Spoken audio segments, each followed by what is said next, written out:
शेतकरी मित्रांनो, सध्या ढगाळ वातावरण असल्यामुळे कापसावरती मावा, थ्रिप्स, तुडतुडे, पांढरी माशी मोठ्या प्रमाणात पडलेली आहे. त्यामुळे जे आहे कापसाची योग्य वाढ सुद्धा होत नाहीये आणि जर वाढ चांगली झाली नाही तर पाते सुद्धा कमी प्रमाणात लागतात आणि लागले तरी त्याची गळ ही मोठ्या प्रमाणात होते. तर मित्रांनो, यासाठी कोणतं कीटकनाशक वापरावं तर त्यासाठीच आपण हा व्हिडिओ देतो. तर मित्रांनो, यासाठी आपण रॉनफेन जे येतं बेस्ट कंपनीचं त्याचा वापर करा. यामध्ये 3 मॉलिक्यूल आहेत मित्रांनो.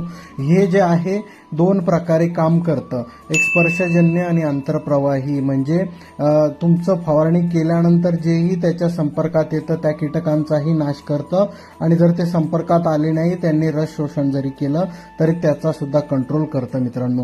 त्यामुळे मावा, थ्रिप्स, तुडतुडे याचा अटॅक हा कंट्रोल होऊ शकतो. एकरी 330 ml वापरणं आपल्याला आवश्यक आहे आणि 1 लिटर 500 ml, 250 ml, 100 ml, 50